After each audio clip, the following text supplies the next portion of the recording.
The bank called again, Aunt Margaret. I gripped my phone tightly, pacing my kitchen floor. They said there hasn't been a payment in 3 months. That's not what you told me last week. Oh, sweetie, don't worry so much. You know how banks are, always making mountains out of molehills. My aunt's breezy tone made my stomach clench. I'll sort it out next week when that big catering order comes through. My name is Emily, and at 29, I was watching my perfect credit score crumble because I'd made the mistake of trusting family. 8 months ago, my Aunt Margaret had swept into my life with dreams of opening a bakery, complete with Pinterest boards and promises of becoming the next great success story in our small town. You're the only one who really understands business, Emily, she'd said over coffee that day, spreading out her elaborate plans. The banks just don't see the vision. But you do, don't you? You've always been the smart one in the family. Now, standing in my kitchen surrounded by past due notices, those words felt less like praise and more like calculated manipulation. That catering order fell through weeks ago, I said. The client told me himself when I ran into him at the grocery store. Why are you lying to me? The silence on the other end lasted just a beat too long. Well, there are other orders coming, and anyway, didn't you say you got a bonus at work? Maybe you could help out just this once. No. My voice shook. That's not what co-signing means, Aunt Margaret. You promised you'd handle the payments. You showed me a business plan. You swore you'd be responsible. I am being responsible. Do you know how hard it is running a business? Of course there are going to be some bumps along the way. I thought you'd understand that, being an accountant. I walked to my home office, pulling up the online banking app I'd finally convinced her to let me access. What I saw made my blood run cold. Are the Louis Vuitton charges part of those bumps, Aunt Margaret? Or the 3-day spa retreat? Because I'm looking at the business account right now, and there's an awful lot of personal spending here. Those were networking opportunities. You have to spend money to make money, Emily. Honestly, for someone so smart, you can be very small-minded about business. I stared at the screen, at the long list of expenditures that had nothing to do with running a bakery. All while I'd been getting increasingly panicked calls from the bank about missed loan payments. The signs had been there from the beginning, if I'd only let myself see them. When Aunt Margaret first approached me with her bakery plan, she'd spun a perfect story. She'd already found the perfect location, she said.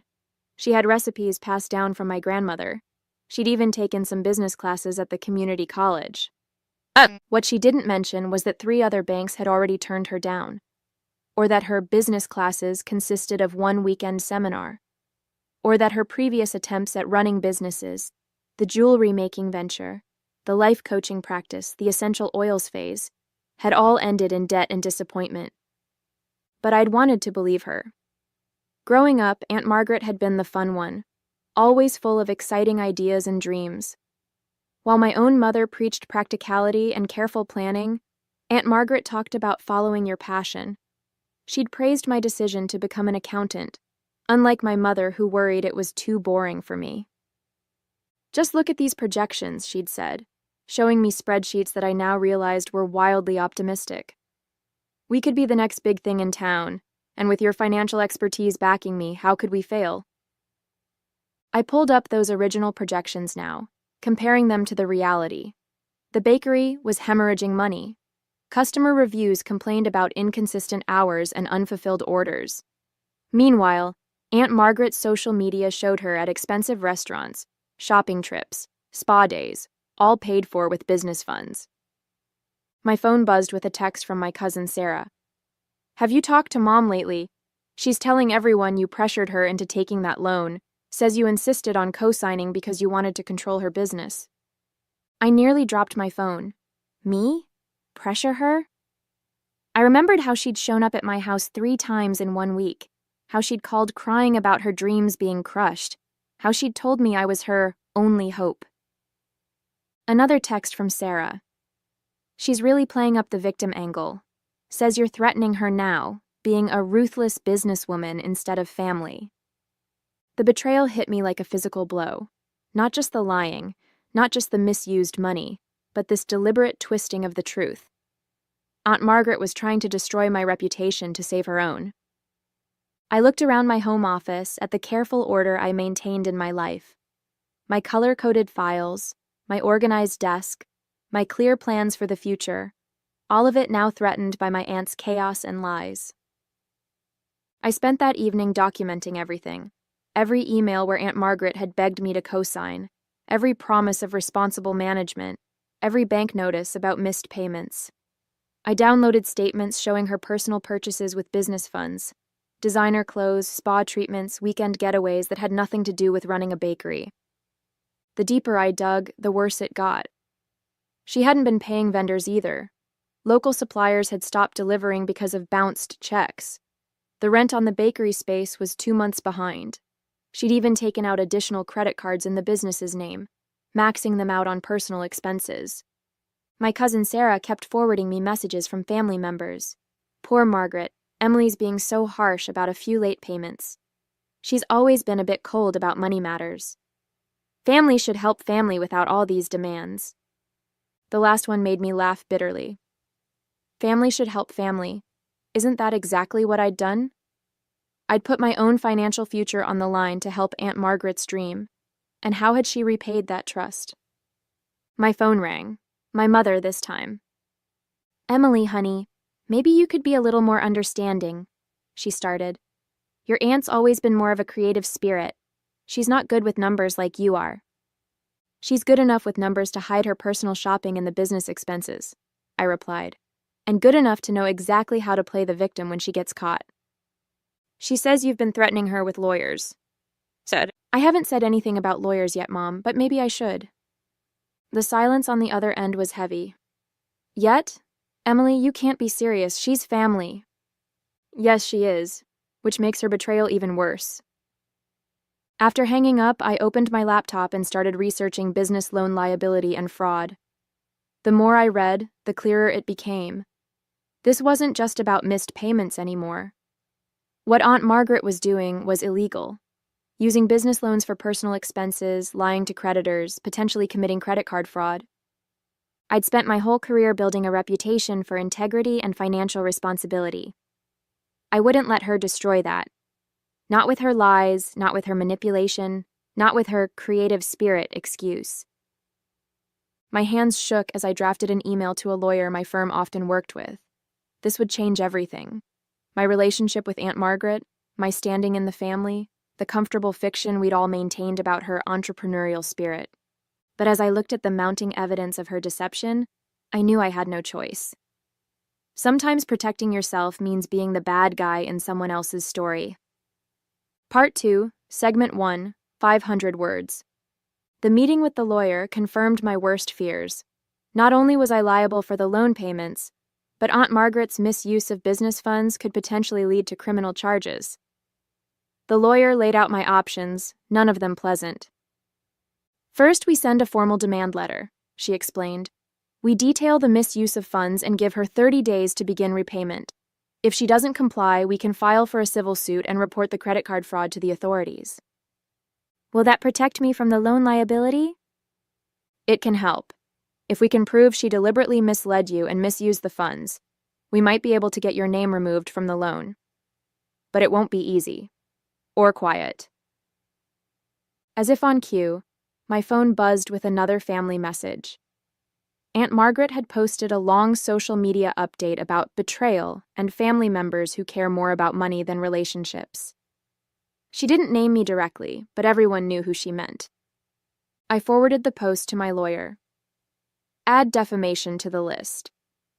That afternoon, I visited the bakery unannounced. The "Gone to Lunch" sign had been up for 3 days, according to neighboring businesses. Inside, through the windows, I could see unswept floors and empty display cases. A pile of mail sat untouched by the door. "She hasn't been in much lately," the owner of the neighboring coffee shop told me. "But we see her car at the country club all the time. Guess that's where she does her business meetings." And I thought about all the times Aunt Margaret had talked about her networking events and client meetings. How many of those had really been social outings, paid for with business funds, with my co-signed loan? My phone rang, Aunt Margaret's number. I let it go to voicemail, then played the message. Emily, darling, I hear you've been talking to lawyers. That's not very family-oriented of you. I'm sure we can work this out between us. Why don't you come over for dinner? I'm making your favorite chocolate cake. Remember how you used to love helping me bake when you were little? Her voice was sweet, cajoling, the same tone she'd used to convince me to co-sign the loan. But now I could hear the manipulation behind the warmth, the calculation behind the nostalgia. I texted back a single message. All communication needs to go through my lawyer from now on. Then I blocked her number. The demand letter hit Aunt Margaret like a bomb. Within hours, the entire family was in chaos. My mother called in tears, begging me to reconsider. My cousins bombarded me with texts, some angry, some concerned. Even my grandmother got involved, though she surprised everyone by taking my side. Margaret's been getting away with this behavior for too long, she said during our weekly lunch. Remember that time she borrowed my wedding ring for a photo shoot and pawned it instead? The family covered that up too. I hadn't known about the ring, or about the maxed-out credit cards in my uncle's name that my grandmother mentioned next, or about the borrowed car she'd sold without permission. Each story revealed a pattern I'd been too blind to see. The next day, Aunt Margaret launched her counterattack.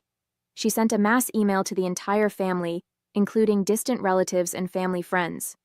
In it, she painted herself as the victim of my corporate greed and lack of family loyalty. I only wanted to share my mother's recipes with the world, she wrote.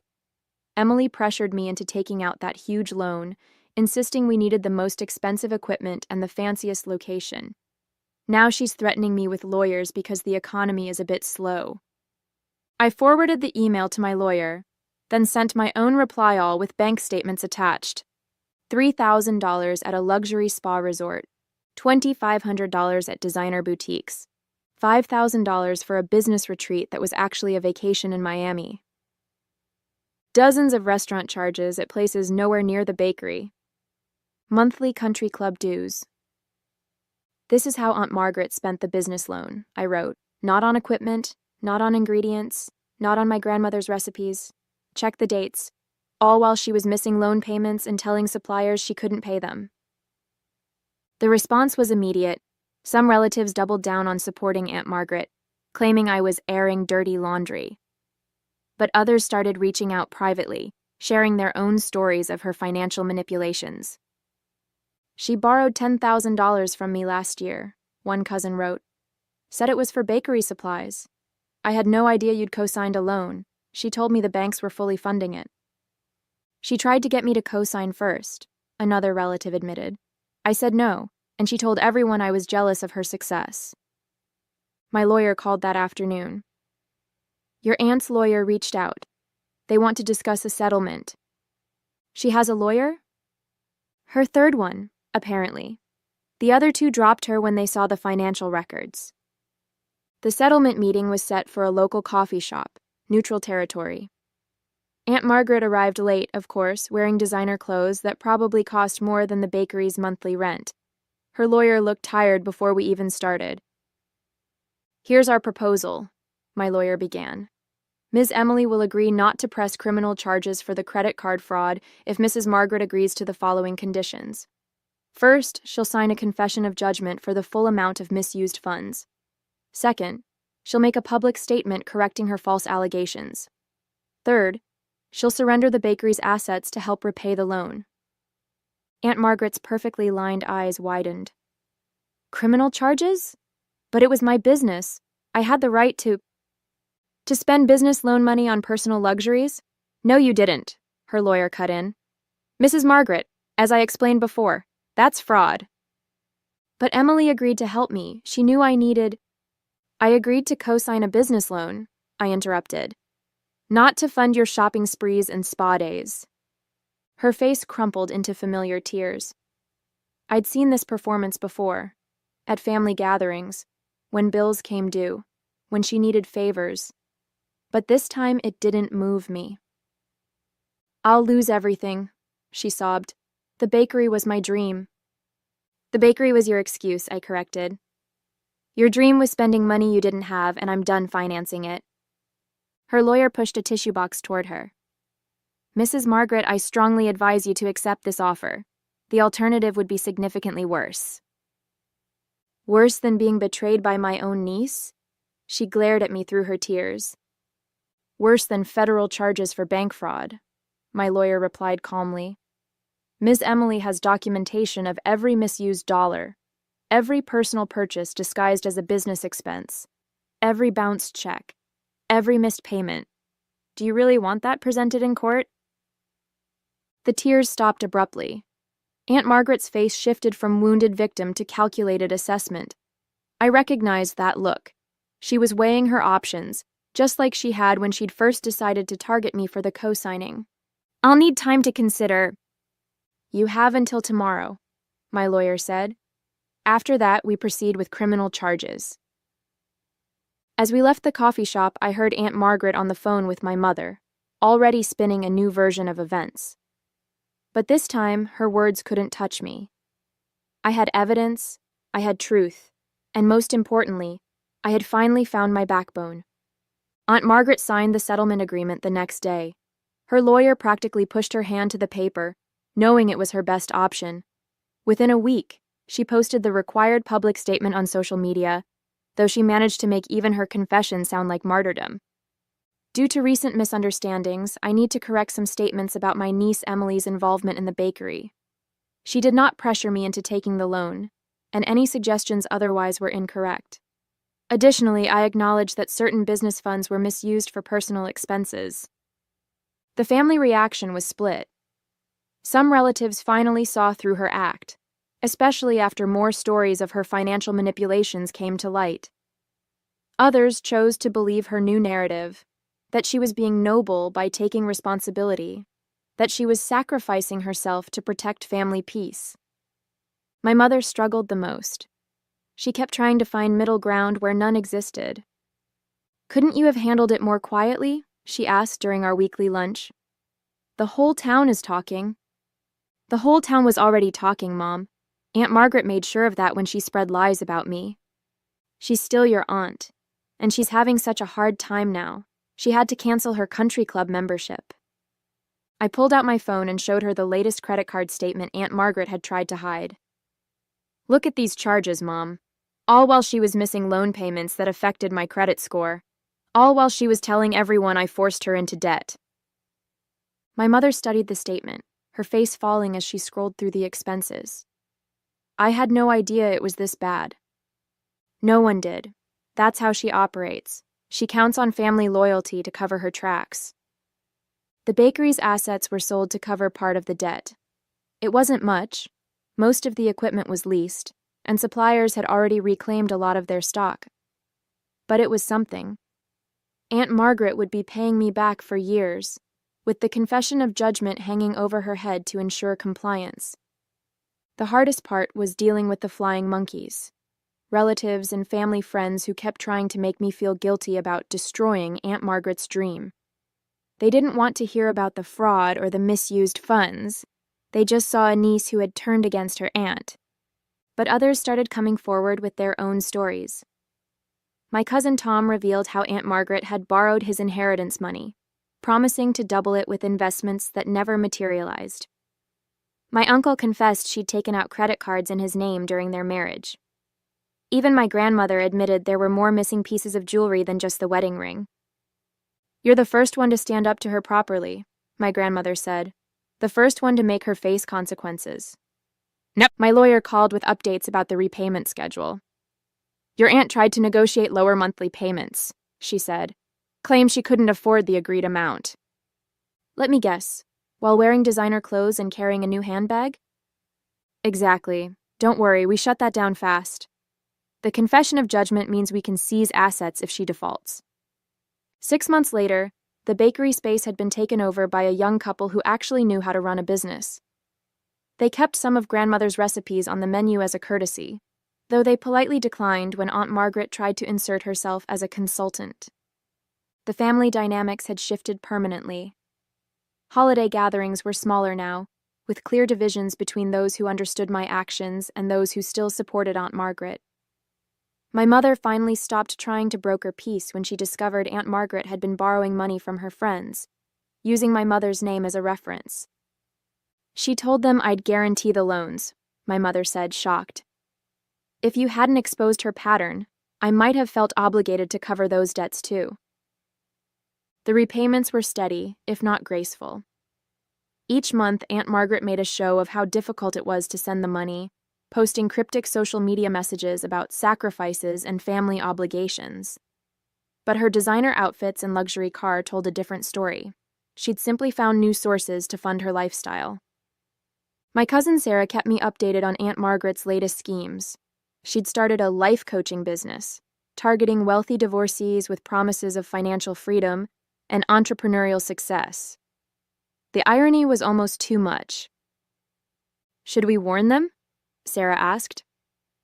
They can Google her name, I replied. The articles about the bakery fraud are still online. If they choose not to do their research, that's on them. My own life had improved surprisingly. Without the stress of covering for Aunt Margaret's mismanagement, my work performance soared. I made partner at my accounting firm, specializing in fraud prevention. Sometimes I used my own experience as a cautionary tale for clients. Blood ties don't make someone trustworthy, I'd tell them. Sometimes they make us ignore red flags we'd never accept from strangers. The family friend network slowly rebuilt itself along new lines. Those who'd enabled Aunt Margaret's behavior for years found themselves excluded from social circles that had grown tired of being hit up for loans and investment opportunities.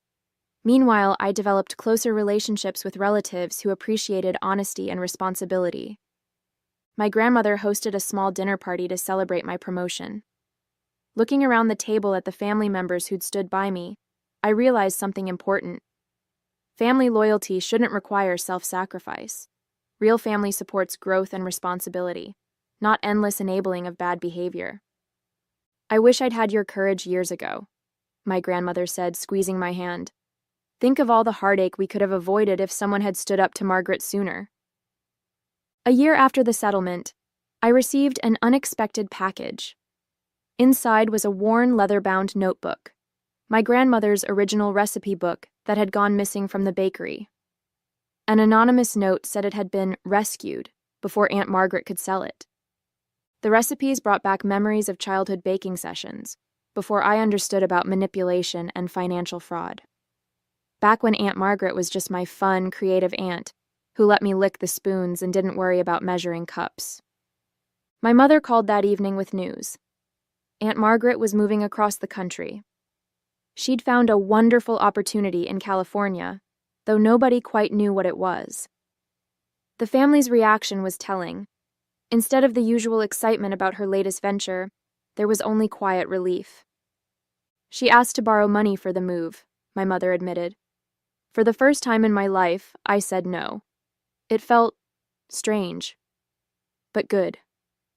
I ran my fingers over my grandmother's handwritten recipes, thinking about inheritance and legacy. Aunt Margaret had always claimed she wanted to honor our family's baking tradition, but real honor isn't about grand gestures and borrowed money. It's about respect, responsibility, and truth. The notebook now sits on my kitchen shelf. Sometimes I bake from it, measuring carefully, following the instructions exactly. There's something satisfying about doing things the right way, even if it's not as flashy as Aunt Margaret's dreams. It's a reminder that some things, trust, reputation, family bonds, have to be earned properly, not bought with borrowed money and broken promises. During the holidays that year, our smaller family gathering felt more authentic than the grand parties of the past. My mother baked cookies using grandmother's recipe book, measuring each ingredient precisely, a small but significant change from Aunt Margaret's creative approach to following instructions. Word from California trickled back through the family grapevine. Aunt Margaret had already launched and abandoned 2 new business ventures, but her posts still showed shopping sprees and luxury hotels. Some relatives still sent her money, despite everything they'd learned. Old habits die hard, I suppose, but the important things had changed. My mother now called me for financial advice instead of guilt trips. My grandmother had finally stopped trying to fix family conflicts and started enforcing boundaries. Even my cousins had begun questioning the family pattern of enabling bad behavior under the guise of loyalty. One evening, going through old photos, I found a picture from the bakery's opening day. Aunt Margaret beaming at the camera, me standing beside her, both of us full of hope for what the business could become. The photo should have made me sad, but instead I felt strangely grateful. That failed bakery had taught me priceless lessons about trust, boundaries, and the true meaning of family loyalty. Sometimes the most loving thing you can do for family is hold them accountable. Sometimes the strongest relationships are forged not by blind support, but by honest confrontation. I put the photo away, but not before noticing something I'd missed before. Even then, on day one, Aunt Margaret had been wearing a designer watch she couldn't afford. Some people never change, but that doesn't mean we have to enable them.